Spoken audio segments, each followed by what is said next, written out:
பேசுவதில்லை. முதல்வர் பேச வேண்டும் என்று முதலன்று நாளன்று ஆளுரைக்கு வருகிற போதே ஒரு அட்டையை போட்டு வந்தாங்க பிளாக் கலர்ல. பேச ஆரம்பித்ததற்கு பிறகு அவருடைய ஒவ்வொரு வார்த்தைகளும் அவர் சொல்லுகிற கருத்துக்கள் அனைத்தும் முழுமையாக அவர் கேட்டுவிட்டு செல்லவில்லை. ஆனால் எதிர்க்கட்சி தலைவர் பேசும் வரையில் எல்லோருமே அதற்காக குறுக்கீடுகள், ஒரே ஒருவரை தவிர குறுக்கீடுகள் இல்லை. அதைத்தான் அவர் சொன்னார். நான் பேசி முடித்ததற்கு பிறகு எது வேண்டுமானாலும் கேட்கலாம் என்று சொன்னார். ஆகவே அவரை பொறுத்தவரை தெளிவாக இருக்கிறார். அவருடைய சிந்தனையே வேறு. அவருடைய தொலைநோக்கு சிந்தனை என்பது ஒரு நேர்மையான ஆட்சியை தமிழகத்தில் தர வேண்டும், அதற்கு எல்லோரும் ஒத்துழைப்பு தர வேண்டும் என்பதுதான் அவருடைய நோக்கமே தவிர வேறொன்றும் இல்லை.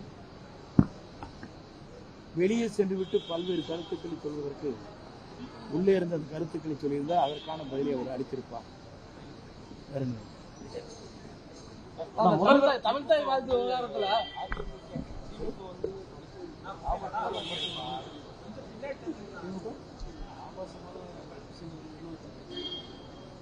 திராவிட முன்னேற்ற கழகத்தை பொறுத்தவரையும் அவருடைய கருத்துக்கள் மக்கள் ஏற்றுக்கொள்ளாத காரணத்தின் அடிப்படையே தான் அதனுடைய தலைவரே இன்றைக்கு மக்களால் நிராகரிக்கப்பட்டிருக்கிறார் என்றுதான் இன்று இல்லை. ஆகவே திராவிட முன்னேற்ற கழகம் இப்போது எதிர்க்கட்சி வரிசையில் இருக்கிறது. ஆய்ந்த கருத்துக்களை சொல்லி அவங்க இயக்கத்தையும் நாட்டின் வளர்ச்சிக்கும் அவர் உதவினால் வெறும் வேறாக இருக்கும். அதே முதலமைச்சர் பிறந்த நாளைக்கு பள்ளி மாணவர்கள் எல்லாத்தையும் கட்சி கொடியை தூக்கி வச்சு கொண்டு போனது விமர்சனத்துக்கு பல இடங்கள்லையுமே. பொதுவாக குழந்தைகளிலிருந்து கல்லூரியில் படிக்கின்ற அத்தனை பேருமே இந்த இயக்கத்திற்காக தங்களே அர்ப்பணித்தவர்கள். அதில் மாற்று கருத்து இல்லை. வீட்டில் குழந்தைய உங்களுக்கு கம்பல் பண்ணியிருக்கு, ஓட்டு போடுங்க அப்பா அம்மான்னு கேட்டிருக்கு. இது அப்படிப்பட்ட உணர்வு முதலில் தமிழ்நாட்டிலே உருவாகியது. டிவிக்கு என்ற இயக்கத்திற்கு வாக்களிக்க வேண்டும் என்றும் விசில் சின்னத்தை உலகத்திற்கே பறைசாற்றுவதற்கு இந்த குழந்தைகளெல்லாம் தங்கள் பணிகளை ஆற்றியிருக்கிறார் என்பது யாராலும் மறுக்க முடியாது. அதேபோல படித்தவர்கள், பெண்கள், ஒரு மாற்றம் தமிழ்நாட்டில் வேண்டும் என்பதுதான் எல்லோருடைய ஆசை. அந்த கனவு நிறைவேற்றப்பட்டிருக்கிறது. மேலை நாடுகளில் இருக்கிற தமிழர்கள் அத்தனை பேரும் பல பேர் இன்றைக்கு 4 லட்சத்துக்கு மேற்பட்டவர்கள் 1,75,000 80,000 என்று செலவு செய்துவிட்டு ஒரு ஓட்டை அளிப்பதற்காக இங்கே வந்திருக்கிறார். சொன்னால் தமிழ்நாட்டில் உடைய தலைமையில் ஒரு மாற்றங்கள் தேவை என்பதுதான் தமிழ்நாட்டிலே உணர்வு படைத்த அத்தனை பேருக்கு இருக்கிறது. பள்ளி மாணவர்கள் கையில கட்சி கொடியை கொடுத்தது எந்த விதமான தவறு இல்லை. கட்சி கொடுத்து அவர் ஏந்தி வருவதற்கு நாங்கள் பொறுப்பல்ல. தமிழ்தாய் வாழ்த்து விவகாரத்துல ஆளுநருக்கு தனி புரோட்டோகால், குடியரசுத் தலைவருக்கு தனி புரோட்டோகால் அப்படின்ற விவகாரத்தை அவை முன்னவரான நீங்க தானே முதலமைச்சருக்கு சொல்லி இருந்திருக்கோம். எதையே சொல்ல பொதுவாக குடியரசுத் தலைவரும் ஒன்றுதான், ஆளுநரும் ஒன்றுதான். நீங்கள் புரிந்து கொள்ள வேண்டும். இன்று நாட்டை ஆள்வதற்கு ஒரு குடிமகன் என்று சொன்னால் முதல் குடிமகன் நம்முடைய ஆளுநர், அங்கே இருக்கிற குடியரசுத் தலைவர். ஆளுநர் என்பது ஒரு நாட்டில் இருக்கிற பல்வேறு செய்திகளை மத்தியிலும் மாநிலம் இருக்கின்ற உறவுகளை உருவாக்குவது ஆளுடைய பணி. இதைத்தான் சொல்லுகிற போது அவரெல்லாம் கிண்டல் பண்ணார். நாம் இருக்க நினைக்கிறேன், எப்படி நாட்டுக்கு ஆளுநர் தேவையில்லையோ, ஆற்றுக்கு வால் எப்படி தேவையில்லையோ, அதே போல நாட்டுக்கு கவர்னர் தேவையில்லைன்னா கிண்டல் பண்ணார். நாங்கள் அது மாதிரி பண்றது இல்லை. எங்களை பொறுத்தவரை தெளிவாக சொல்லியிருக்கிறோம். அவருடைய தலைவர் கூட சொல்லுகிற போது கலைஞருடைய பட திறப்புலாவிற்காக குடியரசுத் தலைவர் இங்கே வருகை தந்த போது எப்படி நடைபெற்றது என்பதை தெளிவாக சொன்னார். 2 முறை இந்த தேசிய கீதம் அங்கே ஒழிக்கப்பட்டது என்பதெல்லாம் சொன்னார். அதை தவறில்லை. நம்முடைய லட்சியம் என்ன என்று சொன்னால் தமிழ்தாய் வாழ்த்து நாம் தமிழ் உணர்வை வெளிப்படுத்துகின்ற வகையில் அது எந்த இடத்தில் இருந்தாலும் அதை நாம் கொண்டு வர வேண்டும். முதலில் தமிழ்தாய் வாழ்த்து தான் என்பது என்னுடைய லட்சிய பயணமாக, என்னுடைய தலைவருடைய லட்சிய பயணமாக இருக்கிறது. அதை பொறுத்தவரையும் தெளிவாக ஆளுநர் செய்துவிட்டு அதற்கு பிறகு தேசிய கீதம் முடிந்ததற்கு பிறகு தேசிய கீதத்தை போடுறது அதில் எந்த தவறும் இல்லை. கடும் வறட்சி வந்து தமிழகத்தை தாக்க போகுதுன்னு சொல்றாங்க. பருவமழை தொடர்ந்து போயிட்டு இருக்கு. எல்லா இடமும் தண்ணி குறைஞ்சு இருக்கு. பேரிடர் துறை அமைச்சரா இதை பேரிடரா முன்னதை அறிவிக்கிறதா சொல்றது மத்திய அரசுக்கு ஏதோ கோருவீங்களா? இல்லை, பொதுவாக தென்மேற்கு பருவமழை என்பது இன்று குறைவாகத்தான் இருக்கிறது. நமக்கு தேவையான அளவு இல்லை.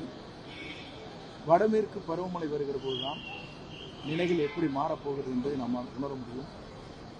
இது போன்ற வறட்சிகள் வந்து இருக்கிறது பல நேரங்களில் உங்களுக்கு தெரியும். வறட்சிக்கே நம்ம அவர் நிவாரணப் பணிகளை ஆற்றியது உங்களுக்கு தெரியும்.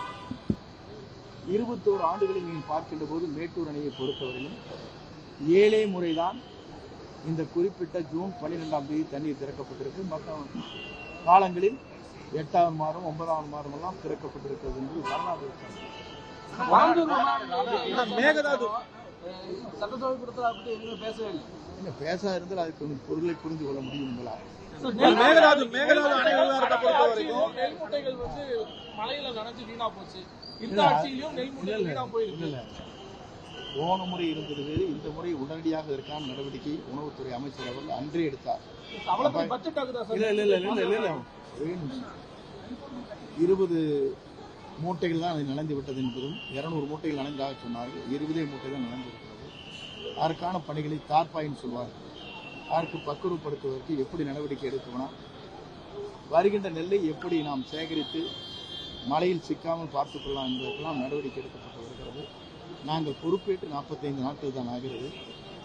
அதற்கான என்னென்ன பணிகளை எப்படி ஆற்ற வேண்டும் என்பதை ஒவ்வொரு துறை அமைச்சரும் அதை செய்து வருகிறார்கள். ஆகவே எல்லோருடைய பாராட்டையும் பெறுகிற போது எங்களுக்கும் அவர் சொன்னார் நேற்றிலும் கால அவகாசம் தேவை என்பதுதான். மேகதாது அணை விவகாரத்தை பொறுத்த வரைக்கும் புதிய ஆணையம் வேண்டாம் அப்படின்னு வந்து பாமகவும் அதிமுகவும் சொல்றாங்க. ஏன்னா ஏற்கனவே தீர்ப்பு வந்து பொதுவாகவே அதற்கான தெளிவான விளக்கத்தை அவர் சொல்லியிருக்கிறார்.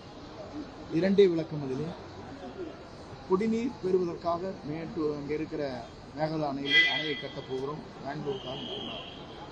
இது வேறு விஷயம். நம்முடைய விவசாயத்திற்காக பயன்படுத்துகிற ஏறத்தாழ 19 மாவட்டத்திலே குடிநீர் பிரச்சனையை தீர்வதற்காக வருகின்ற குடிநீருக்காக நாம் நடுவர் மன்ற தீர்ப்பை இன்னும் 33வது ஆண்டு வரையிலும் இருக்கிறது. அதற்கும் இதற்கும் இந்த நிலையில் தெளிவான விளக்கத்தை நம்முடைய பொதுப்பணித்துறை அமைச்சர்கள் விளக்கியிருக்கிறார். உதவி செய்யுங்க அப்படின்னு சொல்லி அனுமதிங்கன்னு சொல்லி பாஜக கேட்டாங்க அப்படின்னு நயினார் நாகேந்திரன் சொல்லியிருக்காரு. நயினார் நாகேந்திரன் ஒரு காமெடி பேசுகின்றவர். அவருக்கெல்லாம் பதில் சொல்லுகிறார். அவர் வேண்டுமென்றே எங்களை தாக்குகிறாரே தவிர தாக்க வேண்டியது யாரை? திராவிட முன்னேற்ற கழகம் தான் அவர்களை தாக்கி கொண்டிருக்கிறது, பிஜேபியை தாக்கி கொண்டிருக்கிறது. அங்கே தாக்குதல் கிடையாது, அங்கே சமரச முயற்சி. அங்கே இருக்கிற போது, ஆட்சியில் இருக்கிற போது மருத்துவக் கல்லூரி உருவாக்குவதற்காக விண்ணப்பம் போட்டவர் அவரெல்லாம் பேசுவது அழகாக இருக்கார். என்றைக்கும் கேட்டது கிடையாது. நாங்கள் ஆட்சி அமைவதற்கு நீங்கள் உதவி செய்யுங்கள் என்று என்றைக்குமே அவர் கேட்டது கிடையாது. ஆட்சி அமைந்ததற்கு பிறகு எல்லோரையும் பார்க்க வேண்டும். அங்கே இருக்கிற குடியரசுத் தலைவர், துணைத் தலைவர், பாரத பிரதமர், உள்துறை அமைச்சர், நிதி அமைச்சர் எல்லாம் காண்பது இயற்கையான ஒன்று.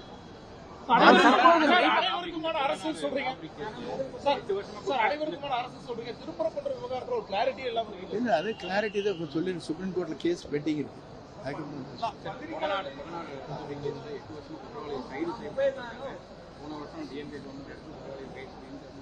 இல்ல, அவர்களை பொறுத்தவரையில் 100 நாட்கள் கடுமையான நடவடிக்கை எடுக்கப்படும் சொன்னாங்க. எப்படிப்பட்ட உயர்மட்டத்தில் இருந்தாலும் அவர்களெல்லாம் தண்டனைக்கு உட்படுத்துவார்கள் என்று அவங்க சொன்னாங்க. அதுக்கப்புறம் அவங்க 5 வருஷம் ஒன்றுமே பேசல. அதுக்கப்புறம் போகத்தான் தெரியும். இதுக்கெல்லாம்